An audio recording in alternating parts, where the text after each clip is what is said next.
Hi, John. Hey, can you hear me okay? Yeah, I can hear you. How's it going? Pretty good. Busy, a little bit tired.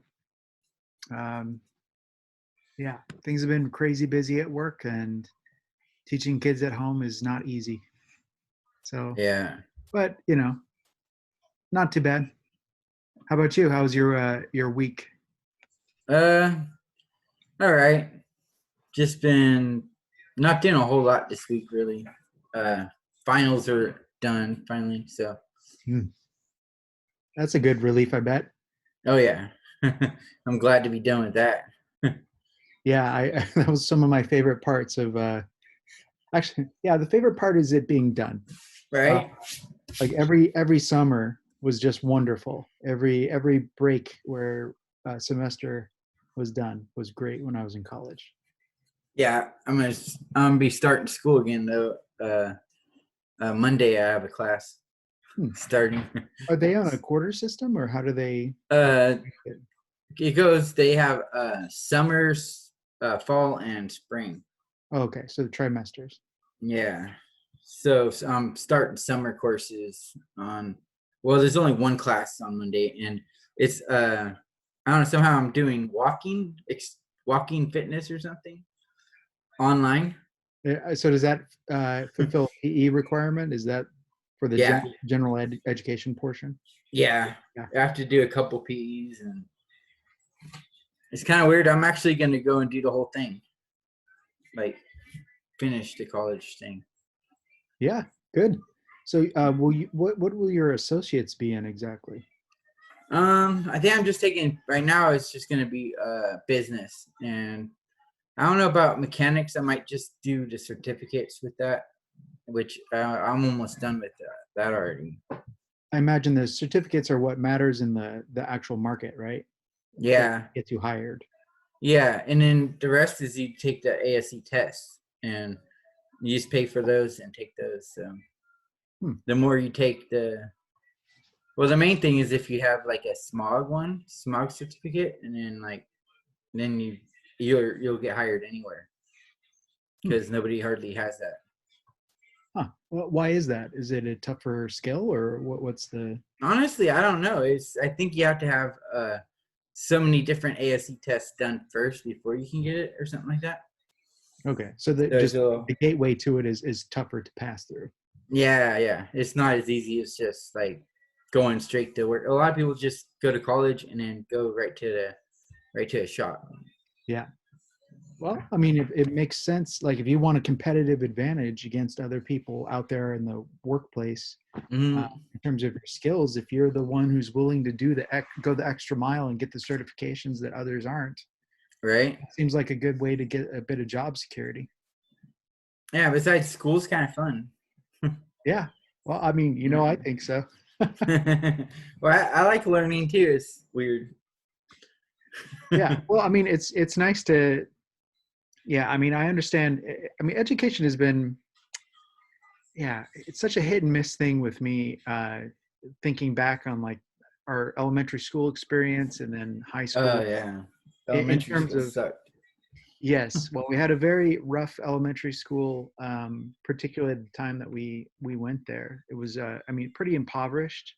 All the kids where we came from, the Big Hill area, Mm. that was definitely part of it. Nonetheless, there were some good teachers there, and I still remember them. Yeah, it's interesting how a good teacher really sticks in your mind, you know? Like Mr. Russell and Mr. Doan. Yep. Yeah, Yeah, Mr. Russell, he was he was he's funny. funny. Yeah, not only funny, but he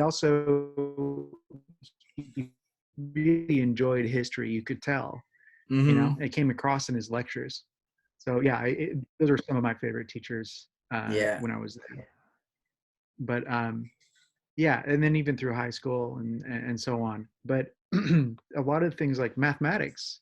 I mean, it's funny. I work in a really mathematical area, but I was not particularly good at mathematics in high school. I was actually a bit of a math phobe. It seemed so boring, and I couldn't understand why, how we use it, where would it come from, and all of that sort of stuff. Yeah, a lot of math is like, eh. it wasn't until later, actually, I started reading about the history of mathematics. And then I started taking courses in the foundations of mathematics, like, logic, deriving foundations of mathematics through logic and so on, mathematical logic, set theory.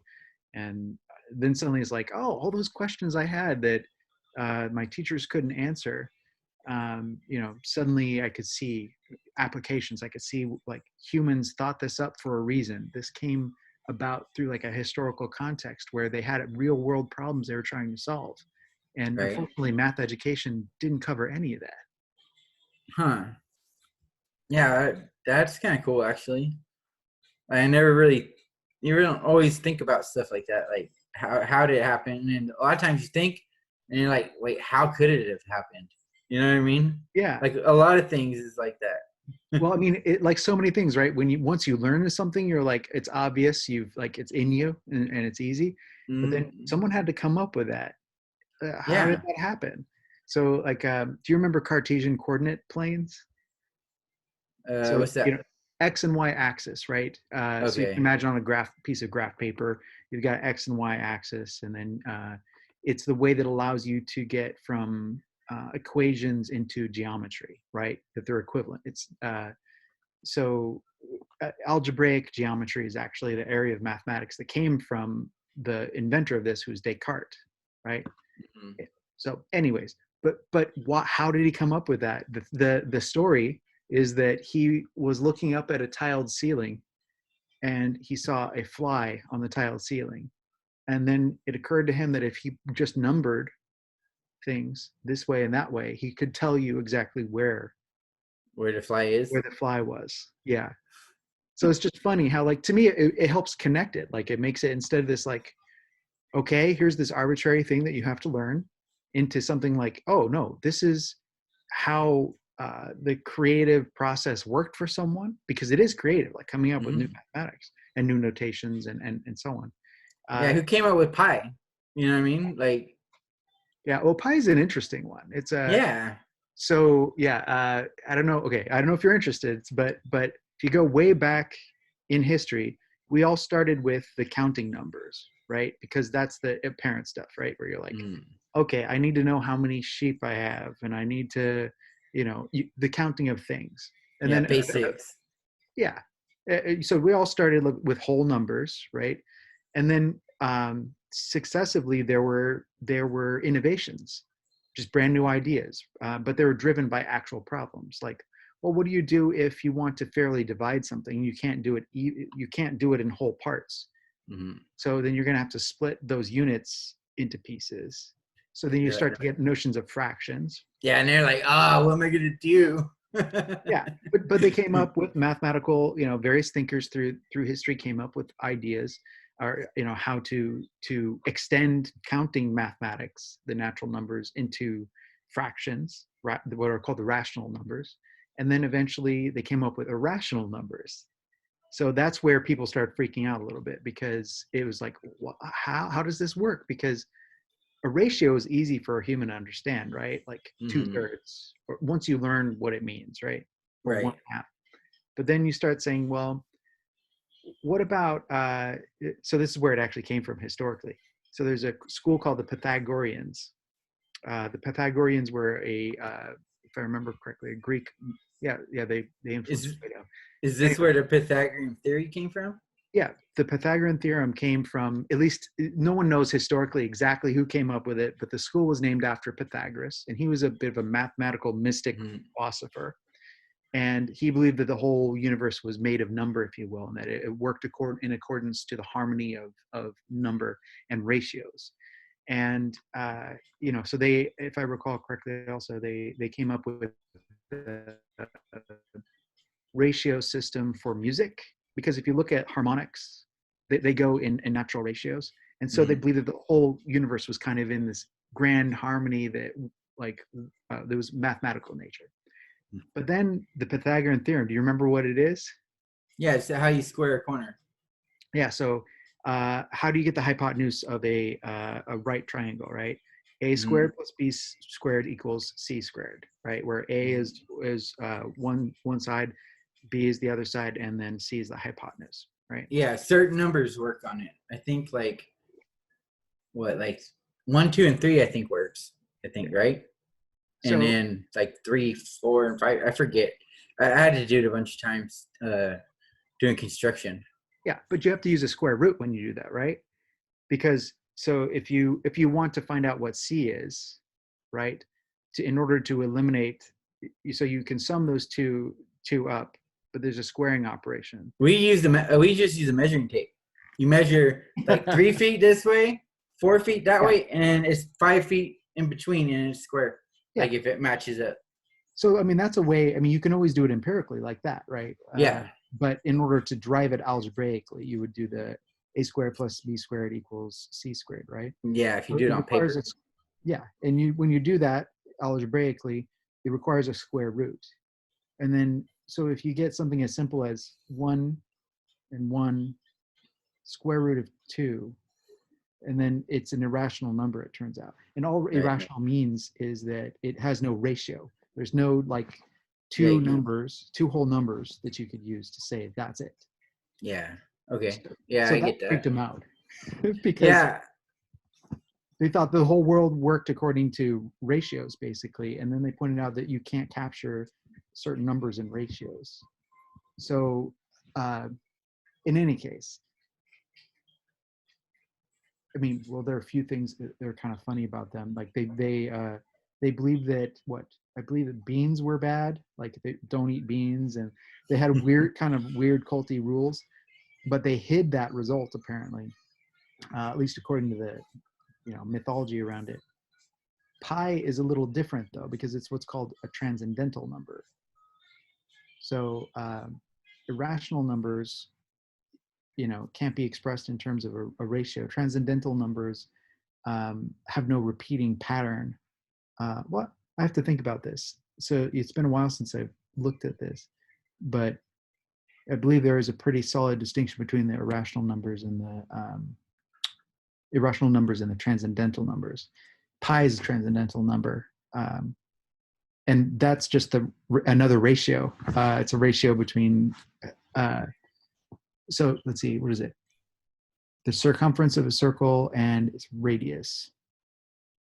Yeah, but it's so weird. All circles have the same pi, so it's just like that's what trips me up. It doesn't matter Oh, how big, how yeah. small. Pi works for any circle. Yeah. So, how to put it? The relationship is always going to be the same, no matter how large or how small the circle is. Does that make sense? Yeah, I So, mean, I've adapted to it, so yeah. I mean, so yeah. So if you take the circumference and you divide it by the diameter, if I remember, yeah, that's it. Circumference and then the diameter. If you do that, then you'll get pi. And yeah, it's a constant. So which gives it a special, anything that's like a mathematical constant, it tends to hold a special place in mathematics. yeah, yeah. Um, so anyways, obviously, I mean, I enjoy mathematics now and I enjoy I the see that. history of it. Um, but yeah, I mean, it gets even weirder than that too, because there are different notions of infinity and stuff like that that can blow people's minds. Yeah, when I was young, I used to love math. Yeah, I Like, remember you were better at math than I was, honestly. I mean, mhm, it seemed to come more naturally to you than me. yeah, that was my best subject. But now it's weird because the math isn't the same, so it's like I has a hard time getting used to it. I'm gonna Yeah, have to take some more math. So yeah. yeah. I think that part of it is that there's a saying: "There's no royal road to mathematics. Like there's no shortcut, because each subject tends to build on the prior. And so if you have gaps, and this is what I mean, it was painful for me later in college because I had to fill in a whole bunch of different gaps. Hmm. Um, but yeah, that's where like if you skipped learning about a particular subject, it's going to really hurt you in a way that it's not going to in like social sciences or Hmm. other things. Yeah, I got to relearn math basically because it's way different. It's not even they don't even do math the same as when we were growing up. Yeah. Oh yeah. So the new math is pretty interesting. Like the oh my goodness, the Common Core. Common Core, yeah. The reason why, so a lot of people like to bag on it, but I looked into it when Cole started having to do it. And the cool thing is it's not algorithmic. Do you know what I mean? It's not like you just simply turn the crank, like learn these rules and just derive things, which is how we Mm. were taught. They teach number sense. They teach much more about like, how do I get an intuition about how this should work so I can do sniff tests and things like that. Mm. So it tends to be more conceptual and less memorize the rule and just apply it, which to me is better. I appreciate actually understanding the underlying concepts. Actually, there's a math series that was just really fun, Quarantine Math, by this guy who, what is it? I always forget the name. It's like 3 brown, 1 blue, or something like that. It's the name of the YouTube channel. But he is going back to high school math stuff and reteaching it ways he wished that he was taught. And and it's very insightful. Things that I would not have thought of at all before. And like, but that's the cool thing, is like when you connect dots between things that you thought were unrelated, that feeling of insight that you get, that's part of what Yeah. takes me to learning. Yeah, there's a lot of things like that. Everything is related in one way or another. Yeah. I mean, and coming to understand and appreciate all those different ways that things are interconnected and, build off of one another. That's why I like science as well, is like learning about, imagining how a piece of chalk, actually, that was it. So there's a scientist named Richard Feynman. Was it chalk or was it wine? I think it was wine he was pointing out. You can think of something like wine or chalk in a whole bunch of different ways, right? You can consider it as the experience that you have of it. You can think about the history of that particular wine and like where it came from. Think back to all the way from the grape in the vineyards, or even before that, like where the vineyard came from in the first place. You can Yeah. think of it as chemicals, right?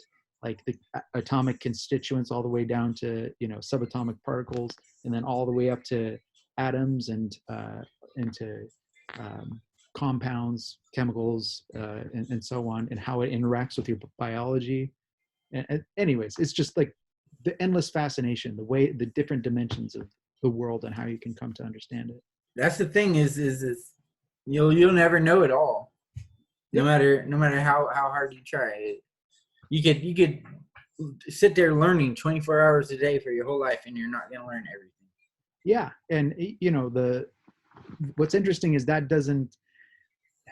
think that we're taught stuff like that things like mathematics and science are about just memorizing answers. And the real game is in asking new and interesting questions and trying to come up with new answers. And it's much more creative and on the boundary of what we know. I mean, if you go far enough in any discipline, you end up on the boundary of what we know, and it becomes very creative instead of regurgitate this list of facts that I am telling you, Yeah. which was never terribly appealing to me, that model. So I yeah. feel I feel like we're told a lot of things that aren't even true in the first place. Mhm. I mean, not maybe with math or whatever, but like in general. And it's like the general public doesn't really know everything that is really going on. Like this world's a whole different world than what we even see it. You know what I mean? Yeah, I mean, I think there are different pieces to that. So some of what we're taught are simplifications that,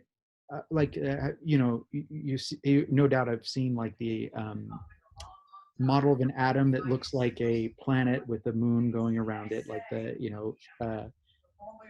hydrogen atom. But that's not at all what it is like. But it's like a first approximation, like simplified characterization of it. And the more you dig into it, the more it's way weirder than that when you dig into the physics of it. Yeah. And that is kind of cool. But then there are, I don't know. I think that on a social level, I think people get told that this is how things are or must be, and our cultural and social lives are not they're not physics. They, Mm. just because we've arranged things this way for now doesn't mean that's the way they can be arranged or should be arranged in the future. Yeah. You look at history and you read about history and you read about different cultures and how they do things.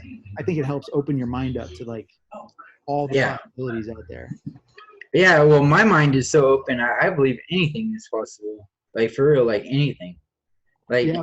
you don't even know. Like it's that bad. Like The one quote I really like is I think it's from Carl Sagan. He's like, yeah, you want to keep your mind open, but not so open your brain falls out.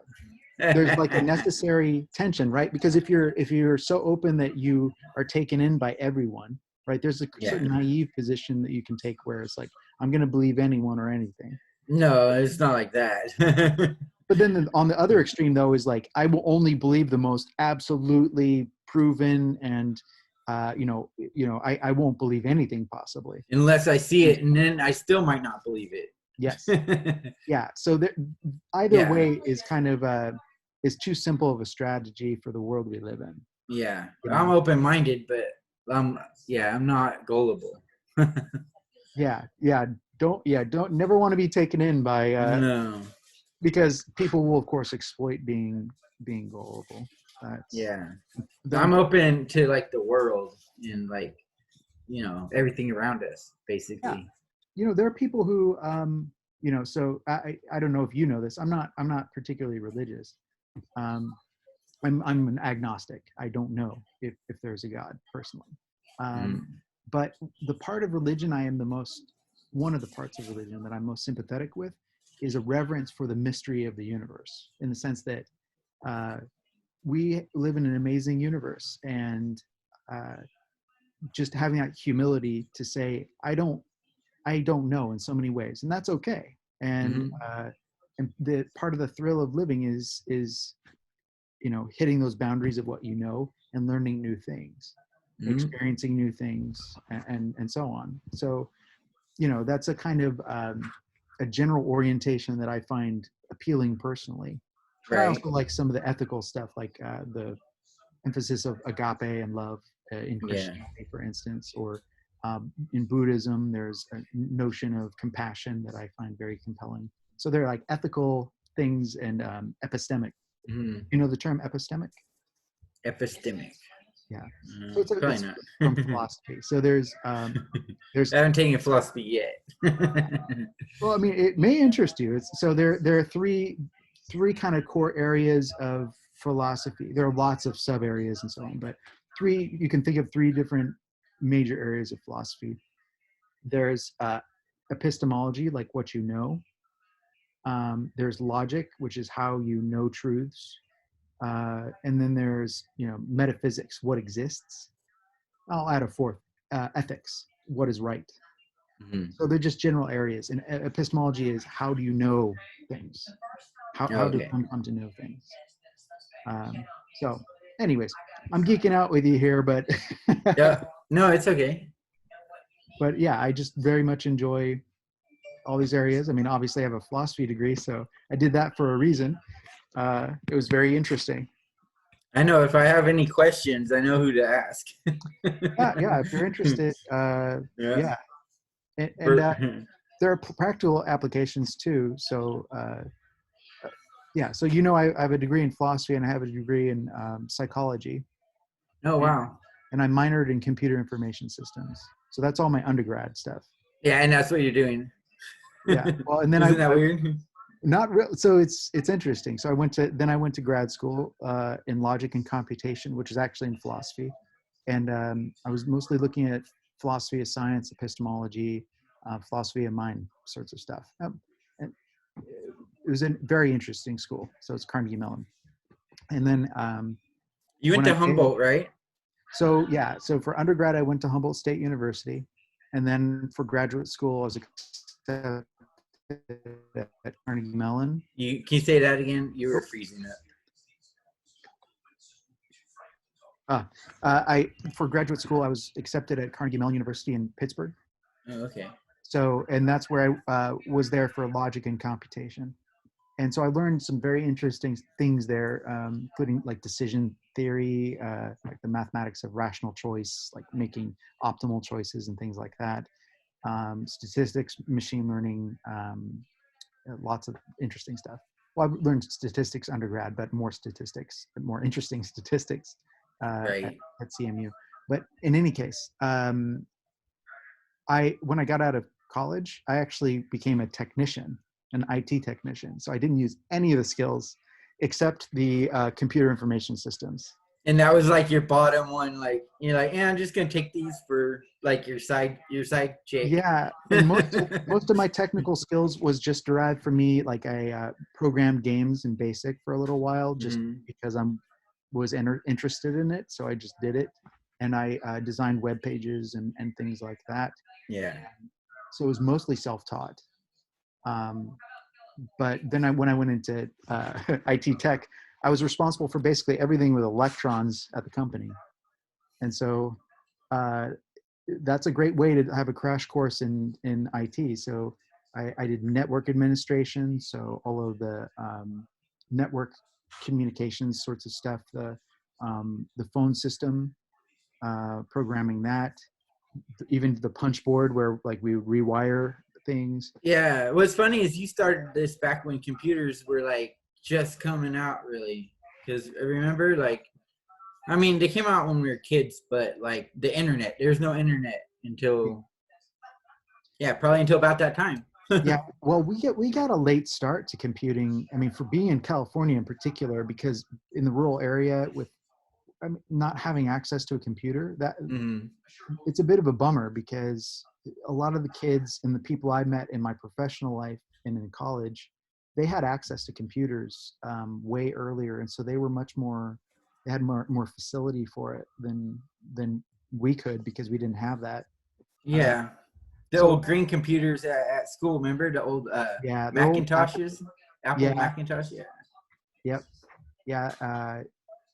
Yeah, and the so by the time I got into it though, but that was pretty well into like the dot-com boom happened in like 2000, 2001, and then the bust, and then if I recall correctly, and then uh, I got into it around 2006, I think, is when I went to work as an IT technician.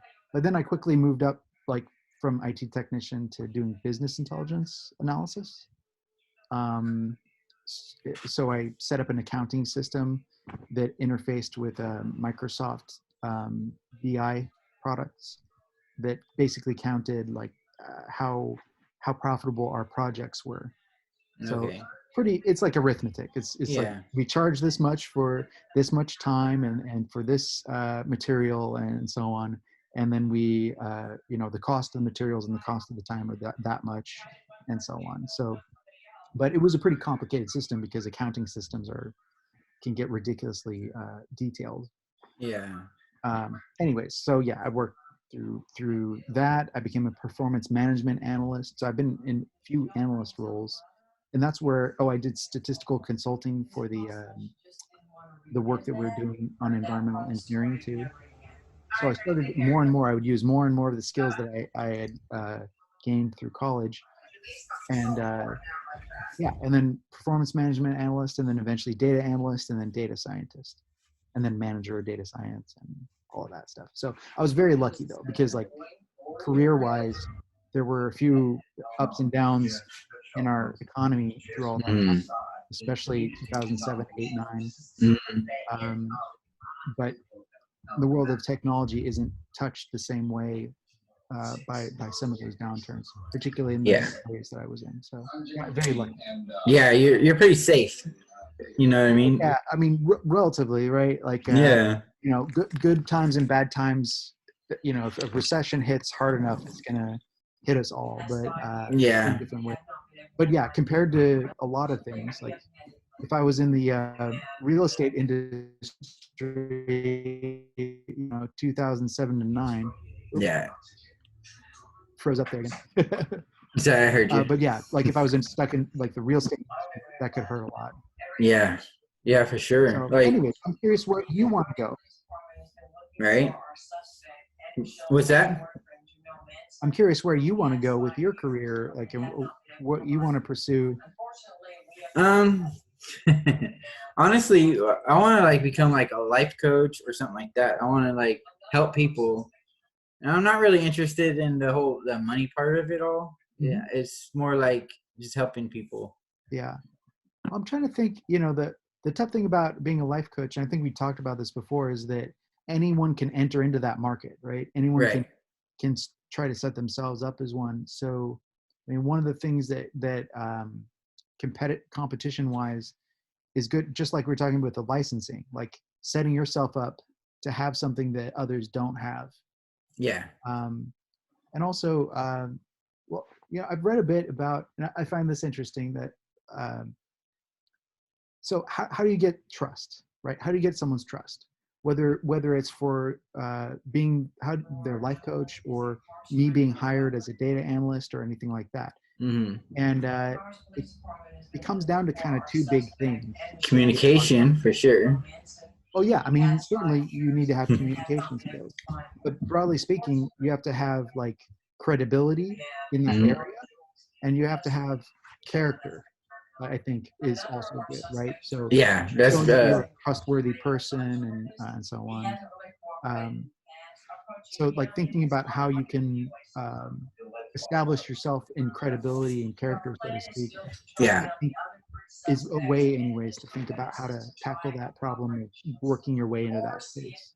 which is what I'm actually working on because I'm going to be doing the what is it, tutoring job, not tutoring, peer mentor. Yeah, Yeah, at the college. yeah, So that'll be a good little foot in the door. And I have a yeah. little side class that's for mentoring people too as well. I think that that's a great, like, getting your foot in the door, getting a feel for whether or not this is the kind of work that, Hmm. because I think part of the actually my father-in-law, like Barry, he uh, he had a great bit of advice for me years back, which is like, treat your jobs as, not only training for what you want to do, but what you don't want to do. Because even if it's a failure in the sense of, you find you don't enjoy something, that's good information. I found out early I did not want to keep doing, heavy labor jobs. Yeah, I hated You those. found that out in grammar school. Yeah. Nonetheless, I ended up some of my first actual paid gigs, digging trenches and things like that. Right. I knew I couldn't sustain that. Like a human body, it's hard to. And also, you don't get much for it, but it's a whole bunch of work. Yeah, you do all the work, and the other guy gets all the money. Yeah, especially like not owning your own business doing that. Hmm. But then also like with fast food jobs and things like that I did along Yeah. the way to help fund college. Learned I definitely didn't want to do that either. Yeah. But even better, more well paid jobs and more prestigious jobs or whatever, you'll learn what you do and do not like. And Yeah. doing the peer mentoring. Yeah, were you also thinking of tutoring at the college, or just the Yeah. peer mentoring? Well, I mean, I might. Actually, I'm running for director of club affairs too, Yeah, and I'm the president of the automotive club too right now. yeah. So I mean, So that you're building up experience, you're building up a resume. That's all great stuff. um, Going out into the marketplace is pretty tough, because that conversion from like getting credentials of different kinds to actually mhm. getting the proven demonstrated skills is one of the roughest transitions that Yeah, people experience. I've been working on the other part. Yeah, Like just mainly you got to get a lot of people that see you and knows who you are. You know what I mean?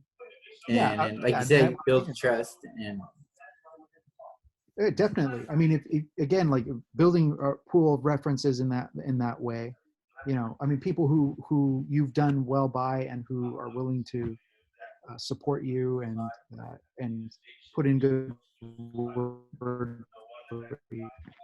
Uh, you just froze again. Hey, yeah, it'll freeze up again. no, But yeah, actually, I've been going on mhm. like live meetings with other people on LinkedIn, and Yeah, I've been doing a lot of stuff that I would never do before. It's so weird.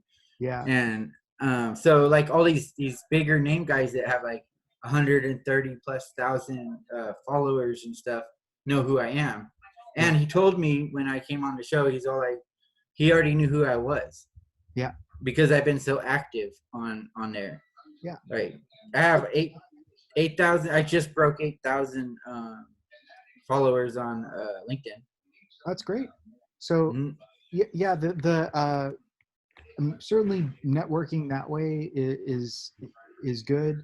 And I mean, it's very vulnerable too. Like because you're always putting yourself out there, and there's always the danger that you'll, not every day is going to be a good day. Not every way that you phrase things will be a good way to phrase things. Yeah. So, I mean, public persona is a tough thing, like putting yourself out there and for other people to criticize and judge. But being brave enough to do that, I think is great. For me, it doesn't really bother me that much. I mean, at first, a little camera shy, but I'm already getting broken in on it. Like, I don't even care. I know I'm not the smartest person in the world, and I probably don't sound like the smartest person, but yet I do know what I'm talking about when I'm talking about something that I know about. Yeah. Yeah. Well, I mean, which is all I need. And I'm real with them, like. Well, that's an interesting thing. Like, so have you ever looked at your own videos and seen how it can be nerve-wracking first off, just to look at yourself? Yeah, it's just hard to do. It's like, I sound so stupid. Well, so it's tough because like there's only people judge others so quickly and superficially, and I mean, especially it depends on where you are in particular. Online, I think unfortunately, like the world of YouTube is a place where people are making snap judgments, and if they, if you're not sending the right social signals about things, that they'll just dismiss you. Well, I haven't gotten anybody saying anything negative towards me yet. Everything's been positive. Only thumbs up. I mean, I started YouTube last week, and I got 14 subscribers so far. I mean, that's not much, but that's a start. It's hard to get one. Like, that's pretty tough. I've been advertising like crazy. Like, I've been putting it out there. Like, come on. And then I've been making my sites, and it has the things running across it saying to push that button, like, come on. Yeah. Just make sure you're not selling it too hard, because No, I do it softly. I mean, like, I'm pretty real about everything, and I don't really care what people think about me, so that's one good thing. Yeah. So Marie, though, she'd be like, no way, she cares too much about what people think. Yeah. Well, it's easy to care too much or wrongly about those things. But yeah, but putting yourself out there and getting the skills, because again, like no one who's born camera ready. Like, I don't know, it just you gotta practice skills, build up the resume, build on successes, because they have a way of there's a momentum to successes. Yeah. I have this. I went live yesterday, maybe once or twice, like just like practice runs, like really, and like I knew I didn't sound good, and I knew that like everything wasn't perfect, but like it's okay. I'm practicing. Yeah, well, I mean, that's another thing too, is like having the room to fail is really important, like, because that's how you learn. Like, it's not going to be perfect out the gate, and having an expectation that things are perfect out the gate is not how you make real progress. Well, I just want to fail a bunch of times real fast, and then hit that one thing that's gonna stick and go.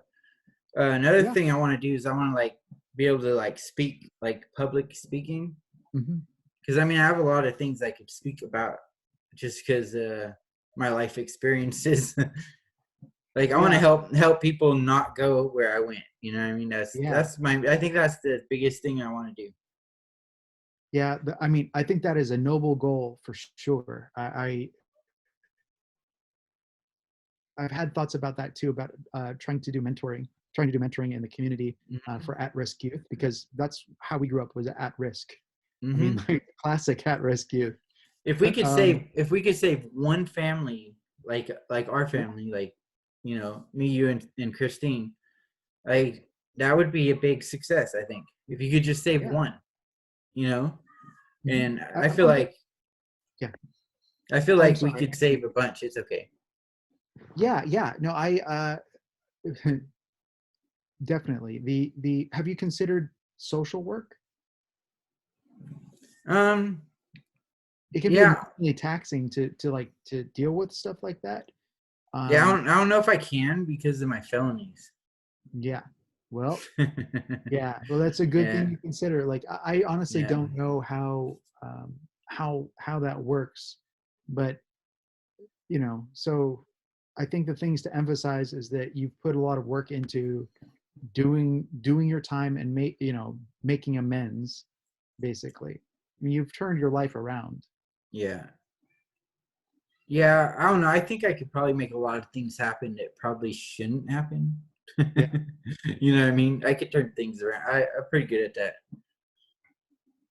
Yeah, but for what it's worth, I know people who've gone into social work and also psychological work and so on to help people. Essentially, that's their main motive. And Hmm. um, yeah, the only tough thing, going back to the question of being a life coach, helping people like ourselves who came from rough backgrounds.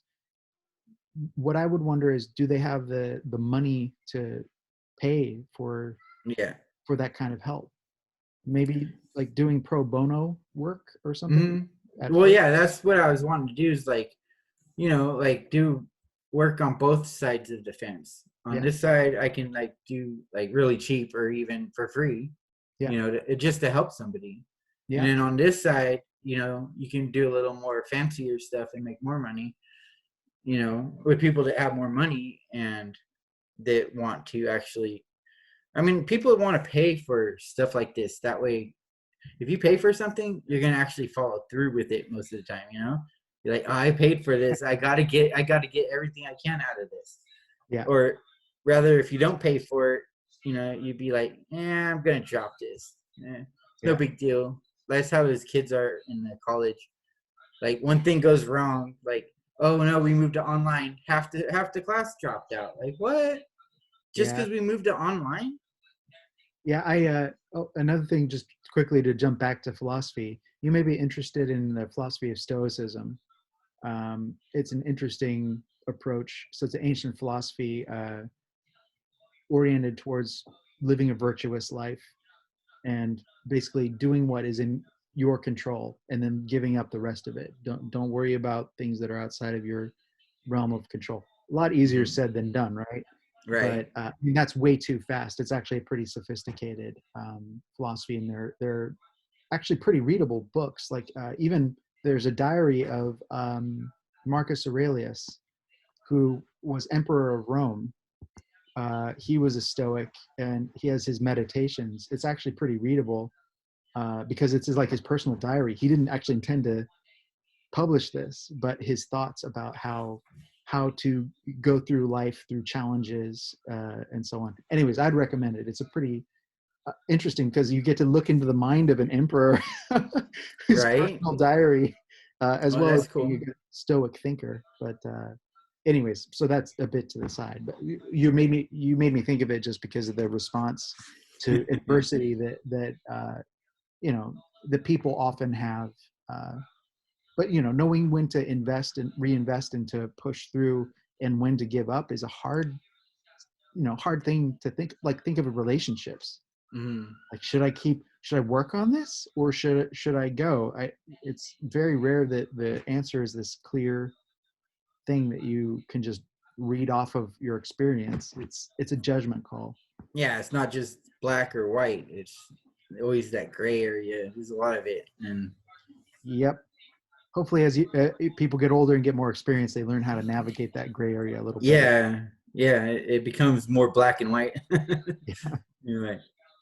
You know what you don't like and what you like. It's so weird how everybody has to be so different. You know what I mean? Yeah, you're frozen. Yeah, I'm not sure why that happens. I have a pretty good connection, but in any case, probably Zoom is This, overwhelmed or something. I don't know. yeah, it's because everybody's on Zoom now. Yeah. All right. Well, I need to go. We're actually going to be preparing some chicken soup for dinner. Ah, that sounds good. Yeah, it's overcast and a bit rainy here, which Oh, is not really? surprising. I mean, it is Portland, but Yeah. Oh, it's sunny out today. Actually, it's a little on the cool side though. It's been hot though the last couple days, like hot, hot. yeah, I can't believe it. The forecast up here calls for 80-degree weather later this week, which is pretty unseasonably warm. We'll see if it happens. If it happens, Right? Danny will be really happy. Yeah, you can do some yard work. Yeah, yeah. Actually, I look forward to it. Strange as that sounds. Well, I bet because you don't get a whole lot of that there. So, Yeah, yeah. I'm not getting outside as much as I want to, so that'll help. have they lifted any restrictions there yet?